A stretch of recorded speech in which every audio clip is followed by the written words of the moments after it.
आज का टॉपिक हमारा कौन सा है? मोहनजोदड़ो सभ्यता। इससे पहले मैंने हड़प्पा पढ़ा लिया आपको और लोथल भी पढ़ा लिया, इसी तरह फैक्ट के अनुसार। एनसीईआरटी भी फैक्ट में साथ में ही लेती हूँ, तो पहले आपको पूरा इसकी जानकारी, इसके खोजकर्ता कौन थे, कब किया था, इसका विस्तार कितना है, वो सब पढ़ेंगे। तो इसका विस्तार है ना, वो 125 हेक्टेयर में इसका विस्तार है। इसकी खोज की थी 1922 में आर.डी. बनर्जी। इनका पूरा नाम क्या है? राखलदास बनर्जी ने की थी। और ये कहाँ पर है? सिंधु नदी के तट पर है, लरखाना, जो सिंध प्रांत पाकिस्तान में। यानी कि ये सभ्यता जो मोहनजोदड़ो है, ये हमारे भारत में नहीं है और ये पाकिस्तान में है। इससे पहले जो मैंने आपको हड़प्पा सभ्यता पढ़ाया था, वो भी कहाँ पर है? वो भी पाकिस्तान में। याद रखना, ये थोड़ा सा भारत का मैप मैंने ऐसे बनाया है। आपको बता दूं, ये गुजरात है, यहाँ पंजाब है। नेक्स्ट में सभ्यता हमने पढ़ी थी हड़प्पा सभ्यता, जो पंजाब में थी, और ये सिंधु नदी के बाएं तट पर थी। तो ये सिंधु नदी है, वो भोगवा नदी के बाएं तट पर थी, और ये सिंधु नदी के दाएं तट पर है, इनकी दाहिनी तरफ है। ये कौन सी सभ्यता? मोहनजोदड़ो सभ्यता। कौन सी नदी? सिंधु नदी के तट पर है। यहाँ आप बता दो, तो ये राजस्थान में नहीं, सॉरी, भारत में है, और ये भारत की सभ्यता है। कौन कौन सी है? तो ये गुजरात में, अगर उत्तर से दक्षिण में आपको कर्म सजाने के लिए बोल दिया जाए ना, तो ये समझना, ये धोलावीरा है ना, ये इसके धोलावीरा, उसके बाद है सुरकोटड़ा, और उसके बाद है लोथल। ये तीनों सभ्यता है, याद रखना। धोलावीरा को जगपति जोशी ने खोज की थी, आगे हम बताऊंगी मैं पूरा डिटेल से, जब अभी धोलावीरा ही पढ़ेंगे नेक्स्ट पार्ट में। और ये लोथल मैंने आपको पढ़ा दिया है ना। तो अब स्टार्ट करते हैं यहाँ से। इसके कितने स्तर मिले थे? जिस तरह हमने राजस्थान में 8 सभ्यता पढ़ी थी ना, उसके अंदर 8 स्तर थे। कालीबंगा सभ्यता के 5 स्तर थे। और बागोर सभ्यता भी देखी थी हमने, तो उसके कितने स्तर थे? 3 स्तर थे। उसी तरह से मोहनजोदड़ो सभ्यता है ना, इसके 8 स्तर थे। बाढ़ के कारण ये 7 बार उजड़ी और यानी कि वो जमी थी ये सभ्यता, बसी। कौन सी सभ्यता? मोहनजोदड़ो। कितनी बार? 7 बार। 7 स्तर मिले हैं। और इसकी खोज तो मैंने बता दी। इसका उत्खनन कार्य किया था अर्नेस्ट मैके ने किया था 1930 में पहली बार। उसके बाद 1945 में मार्टिन व्हीलर ने किया। 1965 में जॉर्ज डेल तक ने उत्खनन किया था। तो ये सभी, इसके भी नाम याद रखना, क्योंकि ये मोहनजोदड़ो सभ्यता से जुड़े हुए हैं।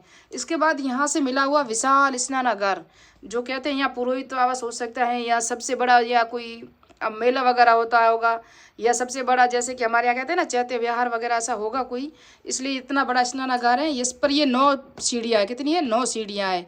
और ये 8 फीट तो गहरा है, 39 फीट ये लंबाई में है, और चौड़ाई में है 23 फीट। ये देख सकते हो आप, ये बड़ा सा स्नानागार है। यहाँ पर इससे पानी निकासी की व्यवस्था है, और यहाँ बिटुमिनियम लेप का भी प्रमाण यहाँ मिले हैं, जो नीचे पानी का रिसाव न हो, इसी कारण किया जाता था। तो ये मिले थे। जॉन मार्शल ने इसको क्या कहा? विश्व का आश्चर्यजनक निर्माण कहा है। क्या कहा? आश्चर्यजनक निर्माण। किसने कहा है? जॉन मार्शल ने। किसको कहा है? विशाल स्नानागार को किया है। और इसकी तुलना है ना, इसकी तुलना कमलताल और पुष्कर से की है। किसने की है? डी कोसाम्बी ने इसकी तुलना किससे की है? कमलताल और पुष्कर से की है। तो ये जो सभ्यता है, ये भी दुर्ग और निचला दुर्ग और उचला जो दुर्ग है ना, टीला होता है जो किले वाला, वो भागों में बैठा हुआ था। ये जो था ना, आपको बता दूं, जहाँ पुरोहितों के आवास या महल हुआ करते थे, ये थोड़ा ऊपर होता था, इसे पश्चिमी टीला कहा जाता था। और यहाँ पर ये स्तूप दिख रहा है ना आपको, कनिष्क ने इसमें स्तूप का निर्माण करवाया था। और इसकी खोज की थी व्हीलर ने। किसकी? पश्चिमी टीले की खोज की थी। पश्चिमी टीले की तो इसने, कनिष्क ने बनाया था स्तूप, लेकिन पूर्वी टीले की खोज की थी व्हीलर ने। इसे पूर्वी टीले का नाम दिया गया, HRVST के इसको नाम दिए गए थे। आगे मैंने हड़प्पा सभ्यता भी इसी तरह से पढ़ाई है आपको। यहाँ जो मिला ना, ये सभा भवन आपको दिख रहा है, तो सभा भवन के साक्ष्य भी हमें मोहनजोदड़ो सभ्यता से मिले। इसके फैक्ट थोड़े से ज़्यादा हो सकते हैं, तो 5 मिनट से थोड़ा सा बड़ा हो सकता है, बाकी सभी 2-3-4 मिनट के ही वीडियो बने। ये है ना, ये इस तरह से कुछ खोपड़ियाँ वगैरह मिली, इसलिए इसको मर्तकों का टीला कहा गया। किसको कहा गया? मोहनजोदड़ो सभ्यता को। यहाँ से अन्न भंडार भी मिले हैं। ये अन्न रखने के कोठे होते थे। ऐसे कैसे? जब हमने पढ़ी थी ना, आहट सभ्यता राजस्थान में है, उदयपुर में, वहाँ इनको गोरे या कोठे कहा जाता है, जिसके अंदर अनाज रखा जाता था, एकत्रित किया जाता था। जब तक वापस अनाज न बोए तब तक यह इकट्ठा किया जाता था। तो ये अन्न रखने के अन्नागार या अन्न भंडार भी यहाँ के साक्ष्य हमें मिले। यहाँ कांसे की नर्तकी की मिली है। किसकी? कांसे की नर्तकी की। हमने पढ़ा था कि तांबे की इक्का गाड़ी कहाँ मिली थी, तो हड़प्पा में मिली थी। कल के वीडियो में मैंने आपको बताया था।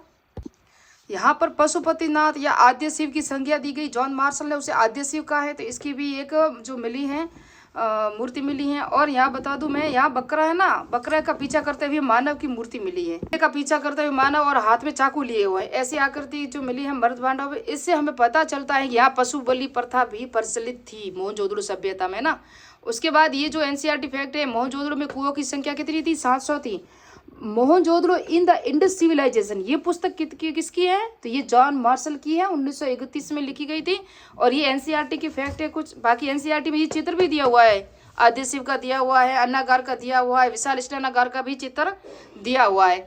उसके बाद है the mythical massacre at Mohenjo-daro, ये भी पुस्तक है डेल्थ की, किसकी? जॉर्ज एफ डेल्थ की पुस्तक है। तो ये तो एनसीईआरटी फैक्ट कुछ, और ये मोहनजोदड़ो सभ्यता पूरी हो गई है।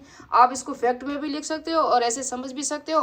मेरे चैनल को सब्सक्राइब कीजिए, लाइक कीजिए, कमेंट कीजिए। मिलते हैं नेक्स्ट पार्ट में। नेक्स्ट में हम पढ़ेंगे धोलावीरा सभ्यता, वेरी इंपॉर्टेंट है। कौन सी नदी के किनारे है, किस तट पर है, कौन खोज करता है, भारत में कहाँ पर उसका स्थान है, बाकी सब आगे नेक्स्ट में देखेंगे।